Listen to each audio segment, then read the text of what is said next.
SpongeBob is talking a lot about global warming, and he's only looking at it from one point of view. Why I hate the news.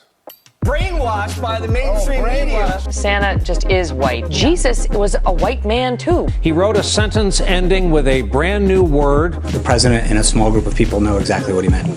Seems like a weird title for me to use because I'm a journalist. At least that's what I think I am. I worked at a journalistic institution. I just did a piece at the New York Times. Can you call me a journalist? I'm a journalist, right? Now I'm feeling insecure. Okay, so whatever. I'm a journalist, but I kind of hate the news. Let me explain.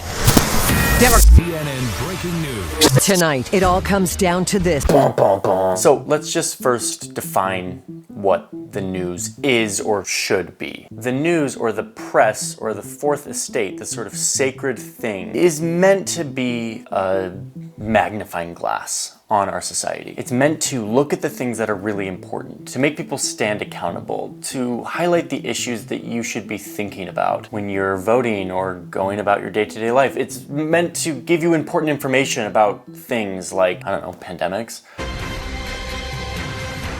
Clearly, Nickelodeon is pushing a global warming agenda. In short, it's meant to keep the people informed and aware of what is important in the world. But as a news consumer myself, and as someone who wants to be informed and to understand how the world works, I find that the news less and less and less actually helps me do that. It is not But the now you're newspaper peddling and- in. You're it's not now, but then you you're brought it peddling up. in It is these you- dishonesties. So I've been thinking about this, and I want to share it with you. I'm going to give you 3 reasons why I hate the news. Number 1, the news often tells you what isn't actually happening in the world. There's this Onion article that just sums it up so well. 0.0003% of things that happen actually matter. Oftentimes we look at the news and we see crazy things that are happening around the world.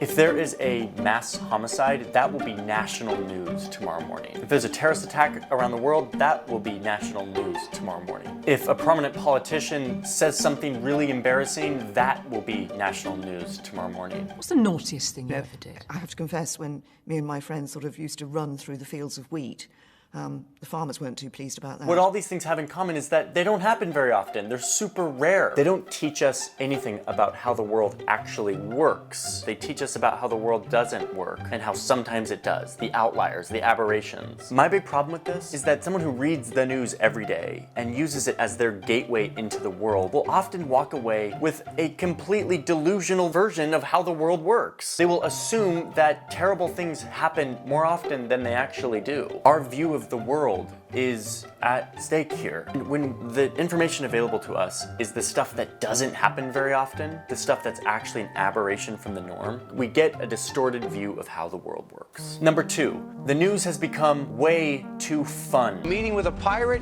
No problem. Tonight, President Donald Trump fighting for a second term as a deadly pandemic gets worse. Go there. You know what? This is the Congress of the United States. My old colleague Carlos Maza has thought a lot about how fun the news has become. I called him up and we chatted about it. How are you? I know, it's good to see your face. I see for as long as we've had corporate news in America is that we have a product that is trying to meet 2 very different objectives or 2 very different incentives. What Carlos explained to me that was really helpful was that the news has 2 opposing incentives. The first incentive is what I talked about at the beginning of this video, which is to inform the people, to teach you what you should care about, to give you a framework for understanding the world, for highlighting important information that the public should know. But then there's this other incentive. Corporate media is trying to sell you a product, and they sell you a product by making you think you need as much of it as humanly possible all the time. So the newscast should be maybe an hour every day and then you're done, like go do your thing. You have this other incentive though, which is why you have a corporate media environment that is like always breaking. There's always a new thing that you have to worry about. So you have this basically impossible impasse of a product that you should not really need that much and serves a specific function being run by companies that want you to need it all the time. I am not distracting. You've been doing it for over a year and a half. I haven't been doing that. The hell you haven't. What this does is it incentivizes programming that is optimized to appeal to our senses, whether it's fear-based sensationalism or whether it's flashy graphics, article titles that are a little bit clickbaity. The economic incentive that is built into news makes it really difficult for news to honor that first incentive. I called him a moron, and then I modified that word with a vulgar Anglo-Saxon term that is also intelligible in Dutch. And instead to prioritize entertainment and false feelings of this is important or this is scary. This is CNN Breaking News. It seems like a really dangerous thing to be so subject to economic forces. Okay, my number 3 is that the news tricks you into feeling informed. For a long time, I read the news every single day. I would go on and read multiple different outlets, and I would feel that day like, check, okay, I believe that I'm an informed, smart person, and I've just sort of confirmed that belief. Because there's this sort of like glorification of the person who's like really up on the daily news. What I've learned is that that's actually not the case. A lot of people just check out, and that's a legitimate response. Like if the town crier in your village was constantly screaming 10,000 horrific things at you from other villages that you don't live in, after all, you'd stop really meaningfully listening to it because your brain cannot sort out what catastrophe is real and meaningful and what you shouldn't respond to. So you have this like kind of ambient anxiety always that makes it so that your brain becomes numb to the drug. You stop really caring about what you'd engage in. Spending a lot of time chasing the news cycle is a lot of mental energy. It's a lot of mental energy that could be applied to understanding how the world actually works. Consuming things that actually shed light on important issues like policy or, I don't know, historical trends that maybe are not as flashy and reactive, but are way more indicative on how the world works, how things get done, how change gets made in a society. Instead, because of this entertainment incentive, the news doesn't actually end up being super informative. You're not actually learning a lot about anything other than what happened that day, who said what to whom and why, and then how a billion people reacted to why that person said whom. And it's like, it becomes a giant gossip fest almost. Binge watch like the Rockford Files. Netflix. Or Modern Love.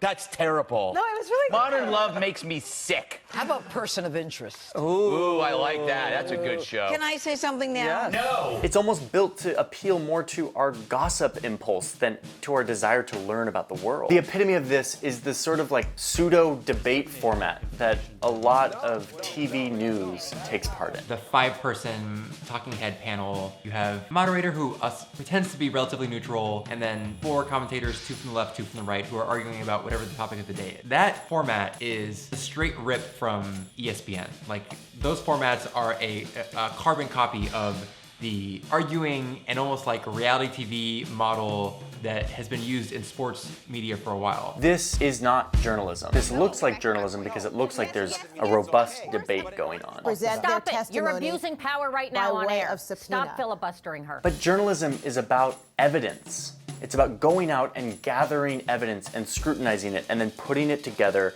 and presenting it to a reader. In this sensationalized news segment, no evidence is being examined or scrutinized or cross-examined. It serves no educational function. Regardless of what you think about politics, watching 2 people argue is not informative because it's too fast-paced, it triggers your tribal defenses, you're not gonna be open-minded, and there's no time to examine evidence. No matter how long that fight goes on for, you are not gonna learn anything meaningful from it. All will happen is that you will leave thinking, God, I really hate the other side, and God, my side is so right. It's the opposite of what journalism should be doing. You don't leave a debate like this any more informed. All you do is leave a debate like this with like an understanding that your side is right, the other side is wrong, and like how awesome that like the people who represented your side were like so hard on the opposing side. Which is a super awesome impulse if you're like in a football stadium watching your favorite team play. But when we're talking about like real issues and real policy, this sports framework of commentary and fighting is not very useful because it tricks people into thinking that they're informed, that they're like, oh, I get the issues now because I watched that debate. But instead, all they were was entertained. I'm tired of having this discussion over and over again. So those are my 3 reasons for why I hate the news. But let me just say one thing, which is there is still amazing journalism being done right now. Really important journalism that is communicating important evidence about important ideas that truly can inform you about how the world works. The incentives of this industry make it harder and harder for that journalism to happen. But the journalists who are out there collecting evidence, reporting on really difficult things, talking to lots of experts, trying to piece together all of this information so that they can inform the public, those are the people who are doing this work, in spite of the entertainment, corporate 24-hour news cycle that has sort of taken over what news should be. And what I really believe, and I learned this working at Vox, a place that really focused on context and explainer journalism, there's a demand for it. There will always be a demand, a voyeuristic demand for seeing terrible things happen. There will always be a demand for entertainment and shouting matches. But I believe that most people want to understand. They want to understand why this certain policy will work and the other one won't. They want to understand the real debates, the philosophical and political debates that are happening in our system. They want to understand how our system works or doesn't work. And if only our news industry could focus more on that desire to understand, instead of this facade of information that is really just entertainment. The media is shoving this down your throat. By the way, our ratings are great. Shouldn't they, for a period of time, not go on the attack? They were fear-based. Fear-based. They were fear-based. Hate in teleprompter. Can you give us a question? Don't be rude. You are fake news. All right, well, that was a little bit of a rant. Just taking some deep breaths. Glad I got that out of my system.